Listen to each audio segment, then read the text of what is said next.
Hey folks, before we begin today's episode, I have an update to a prior announcement. Save the date. Tomorrow, actually, August 19th. As you may remember, my friend Dr. Robin Sargent, the founder of Idle Courses Academy, is writing a new instructional design book called The Do It Messy Approach, a step-by-step guide for instructional designers and online learning developers. I was fortunate enough to be one of the early readers of Robin's new book, and it is just awesome. Robin writes in a clear and concise way that's so simple and easy to follow and enjoyable to read at the same time. Now you might be asking, well, Luke, who should actually read this book? And obviously, it's tailored for newbies. However, I have to say that experienced instructional designers should absolutely check out this book too. As a senior instructional designer myself, I love hearing about other folks and their different types of perspectives and seeing what I can pick up along the way to add to my own toolkit. So join the waitlist today to read 15 pages of the book right now and get a 20% discount when the book officially launches on August 19th. And yes, that is tomorrow. So sign up for the waitlist today by going to idlecourses.com/book. That's idlecourses.com/book. And I'll be sure to include that link down below. And also be on the lookout for a heads up that enrollment for Idle Courses Academy is also opening back up really soon, September 12th. And I can't believe September 12th actually isn't that far away. So be sure to save that date and go to idlecourses.com/academy to learn more. And now, let's start the show.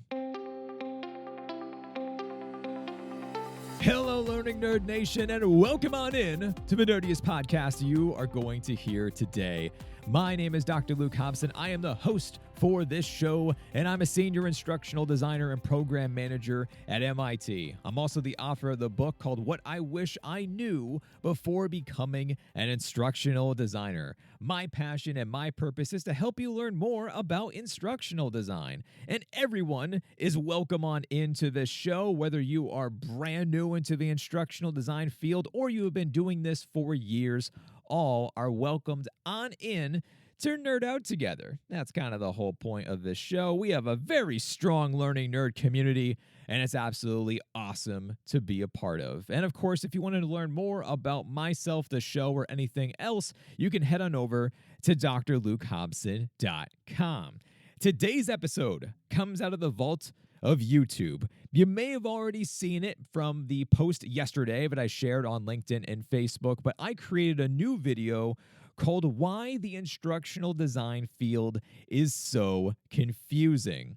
And I thought that this would make an incredible podcast episode as well, because this is a topic that keeps on repeatedly being brought to my attention about how the field in itself, well, it's kind of tricky to figure out. And I've been getting a bunch of questions from you just trying to help and figure out, navigate this world and decipher exactly what some organizations are looking for with an instructional designer. Sometimes you see one list of skill sets, and other times you see a completely different type of qualifications and responsibilities, and you're just like, what exactly is this person looking for? What is this organization looking for from me? And what's the best path to take?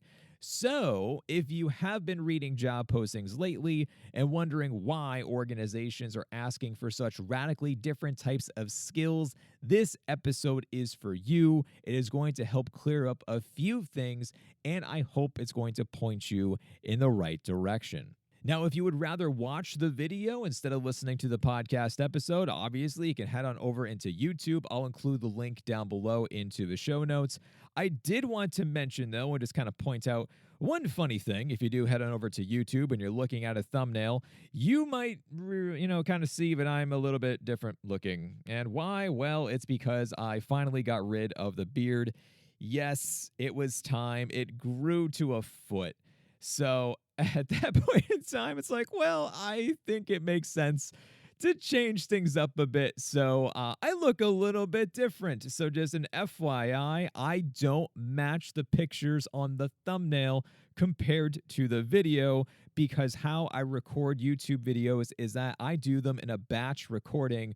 I'll record 4 videos one day, and then over time, I'll do the editing and the marketing and all whatever different types of good stuff. So in the video, I look a little bit different, just FYI. And also, thank you for all the comments, by the way, on the new look. Many of you were extremely kind on LinkedIn and Facebook and saying how much you like the new look. So I really do appreciate that. But anyway, with all that being said, just wanted to give you a heads up. So now let's dive on into the episode that's talking all about the instructional design field and this kind of confusion. The instructional design field is currently evolving right in front of our eyes, and while that is wonderful that the world has kind of taken notice about instructional designers, and it's so fascinating to see all the different types of organizations who are hiring for instructional designers, like how we infiltrated the NFL folks. There is an instructional designer on the Denver Broncos. That is mind-blowing to me as somebody who had to go and constantly explain about what he did for a living with every single person he talked to. And now I'm reading articles about the Denver Broncos hiring an instructional designer. We are in wild, yet kind of amazing and awesome times for our field specifically. But with that all being said, because of our growth, that has also made instructional design really confusing for folks just coming into the field or trying to hire an instructional designer. And all of this is kind of like, I need some help here. I'm kind of lost. And what I'll keep on seeing on my LinkedIn, I'll get a message about every couple of days or so, or somebody will just message me just saying like, hey, Dr. Luke, I'm super confused. I am looking and researching job postings, and so far I have seen this one, and it's basically talking about how I need to know every single authoring tool under the sun. And then I see this other one, and it's talking about how I really need to know every form of learning theory and model and strategies and everything else pertaining to that. And then I see this one in the middle, and it basically combines both of them, and it's asking about some kind of super learning nerd wizard. What should I be doing? Where do I begin in this entire process? And the thing is that I get it. I understand why it's so confusing from an outside perspective looking in. Yeah, I bet instructional design is absolutely wild, and some people have many, many questions. So let's do a bit of a deep dive into this, shall we? I kind of have a theory that I want to unpack with you over this video about why I think this keeps on becoming more and more confusing. First and foremost, the term instructional design is now this umbrella term. And what I mean by that is that if you go onto LinkedIn jobs and type in instructional design, that is going to be the main focal point. But then from there, all of these other jobs are going to be stemming off from there. That some of them are certainly relatable. There are overlapping different types of parts of the skills of being an instructional designer or qualifications.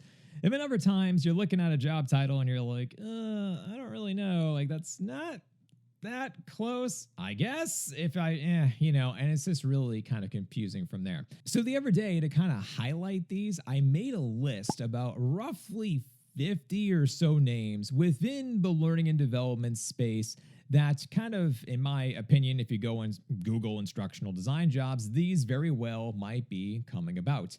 Now, the point was to not confuse you. I just wanted some people to see about how you don't need to just become an instructional designer. If you care about learning and design and like this entire nerdy world that we are living in, if you really love this, but you want to go and dive into other aspects of design, there are certainly other fields that are related, but a little bit different. And that's what I was really trying to highlight with a post like that. But also I wanted to highlight a very important note as well too, that an instructional designer is not a learning scientist or a learning engineer.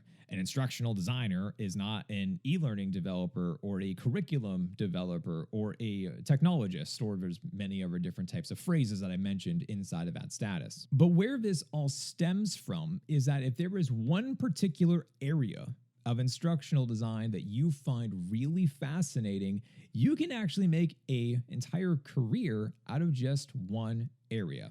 Now, to me, there are 5 different areas of instructional design to consider. First and foremost, learning. How adults learn. For adults, we're talking about andragogy. For K through 12, we're talking more about pedagogy, but the core foundational knowledge about an instructional design position is this talking more about how folks learn. The second part is project management. You are going to be managing multiple projects on any given day, and we need to think about our due dates, deliverables, deadlines, and trying to make sure that we are within budget.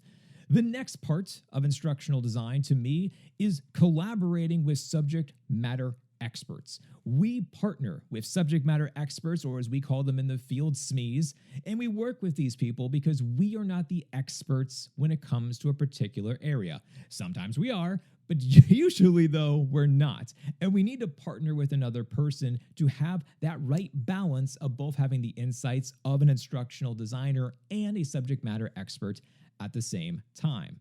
The next is research. We need to know quite a bit about research, actually. First and foremost, thinking about how we need to be able to research more about our intended target audience for whatever product we are creating. Think about a course, a training, a program, a workshop, a webinar, whatever it is. Who is the intended target audience? What are their pain points? Where are they coming from? What problems are they really trying to be able to solve with training and education? That's probably why they came to us over into the first place. So we need to know more about our learners and our students themselves. We also need to know about the latest and greatest with research when it comes to anything that is new that is being talked about, whether that is something like, say, researching more about cohort-based learning or project-based learning or UDL or wherever the research is taking us that says that this is becoming more effective within our type of learning space. We need to be aware about what the research is saying. And also, speaking of research, we need to know, was our overall design effective? Using both quantitative, qualitative, whatever you want to be able to use. Was everything that you created for the learning experience, was it relevant? Was it meaningful? Was it engaging? Did it hit home with your students and with your learners? And of course, how can we make it better? There's no such thing as a perfect type of product. There is always some way to make something better at the end of the day, and that comes with feedback, and that stems back into research. And then finally comes technology. When a lot of people think about instructional design, they think about authoring tools, learning platforms, learning management systems. Technology is a part of what it is that we do. Those are the 5 key areas. Now, with that being said, this is why things get confusing, because for some organizations, they ask their instructional designers to say focus on 3 out of the 5 areas, or maybe they really hit home one area compared to the others. However, both of these different types of people, let's say the person of the 3 out of 5 or the person of 1 out of 5, they're both called instructional designers. So let me give you an example. Let's say when it comes to my work, I have to, if I'm like ranking them for a hierarchy, if you will, technology is probably at the bottom, if I had to be honest with that. Yeah, technology is at the bottom. Certainly, I use a learning platform that I build my courses and my programs in and things of that nature.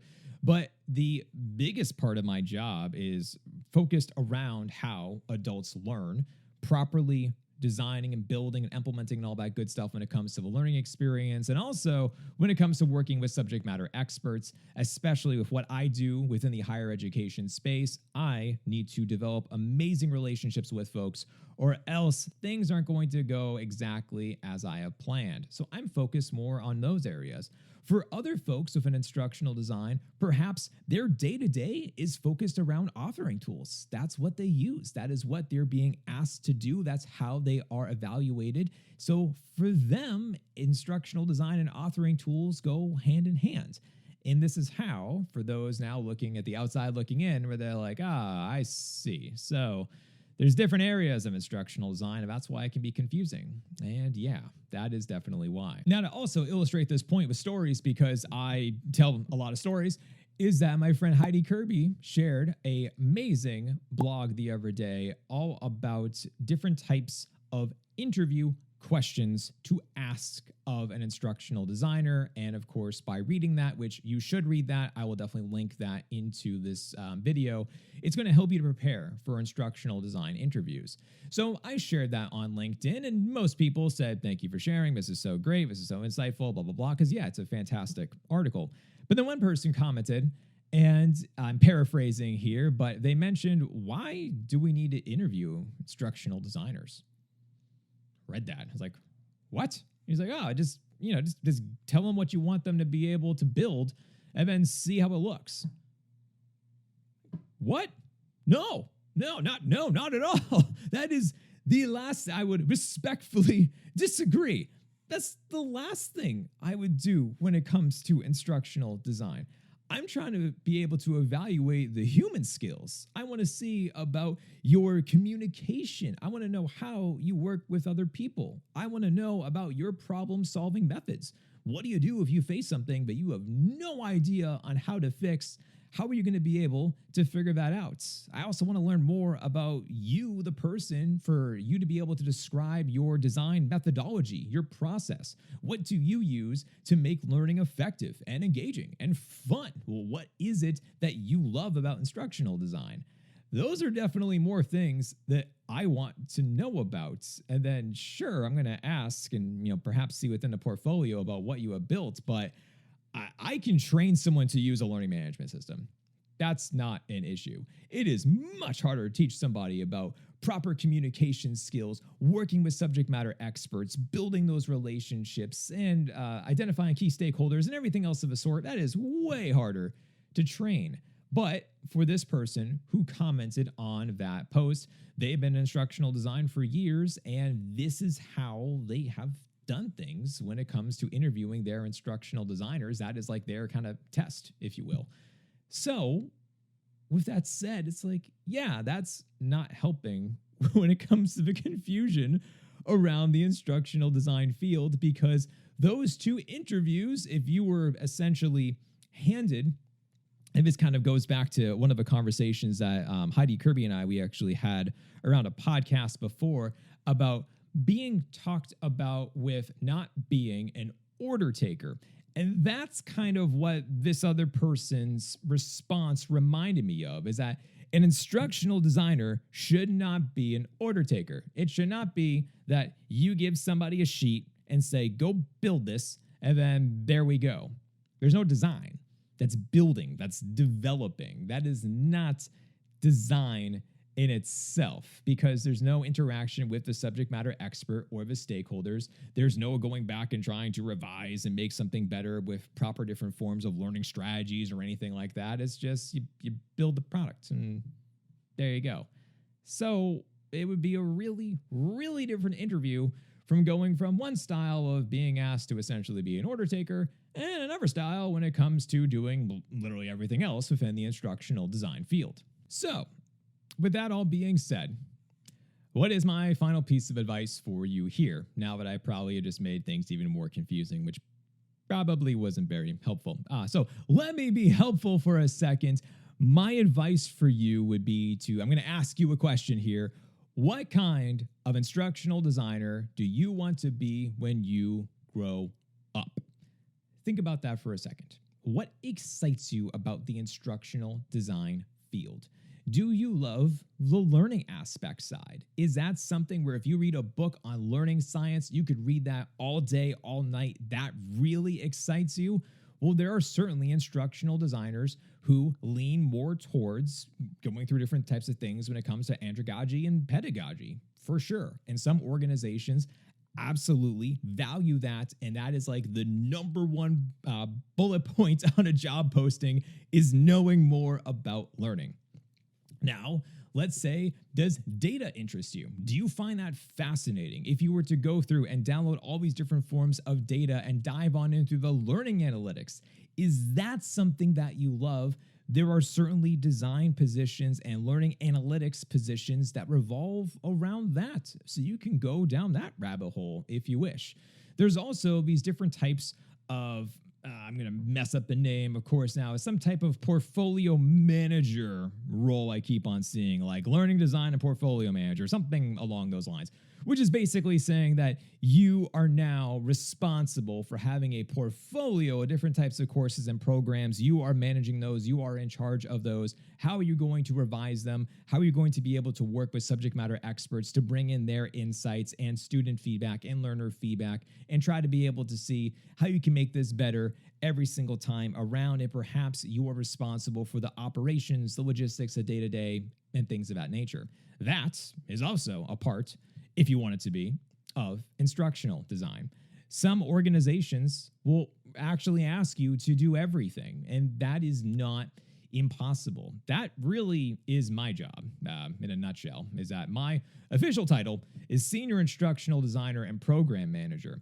And I remember when I first started working at MIT and I saw the program manager part of that, and I was like, why is it a program manager? I was like, it's kind of interesting. But what I learned about afterwards, as I started to work there, was that, oh, I'm responsible for everything. So once I go through all the stages and all the process when it comes to doing the research and the design and building out the entire thing and then putting it into the LMS, I've been conducting the pilot programs, using the learner feedback, revising it, making it better, keep on going back to the drawing board with course mapping, with other different types of things when it comes to really making learning experiences awesome. Once all that is done, then I own that course. I own that program, and I'm going to be working and communicating with marketing and customer service and engineering and making sure that this is always going to run on time, that it's going to go well, that it's going to be staffed, that there are no questions or anything else of the sort. So I am involved in the entire product development lifecycle from the very start all the way until the end, and those types of instructional design jobs, those do exist as well. Folks, I hope you found this video helpful. I really, really, really hope you found this video helpful because it was a topic that's been on my mind for a while now, and it's just so interesting to see how our field is evolving, how jobs are changing, how more and more titles keep on coming about, and it's kind of like you're being an investigator here to say, like, what is this job actually looking for? What am I really doing? So please find your passion. Please follow that. I guarantee there is a job out there that does harp on any of the domains that I mentioned about within the instructional design land. So please follow your passions, and I know it is going to help you. Folks, I hope you enjoyed today's episode. If you did, share it with a friend, a colleague, share it with your network, and be able to discuss around the confusion with the instructional design field. And tell me, feel free to tag me too, about what is one thing that you found confusing when you first heard about instructional design. Been seeing some comments on YouTube already, and I've noticed some variety of confusion actually, which is really interesting to hear. Lots of different perspectives. And of course, the more conversations that we can have, the more it's going to be able to enlighten people and help out others who are thinking about the instructional design field as well. Of course, if you want to find anything else about myself and the show, you can go to drlukehobson.com. And by the way, if you want to leave this show a rating wherever you are listening, that is always appreciated, whether it's Apple Podcasts, Spotify, Stitcher, or anything else. Always appreciate your ratings and seeing about what you think around the show. And hey, folks, that's all I have for you today. Stay nerdy out there, and I'll talk to you next time.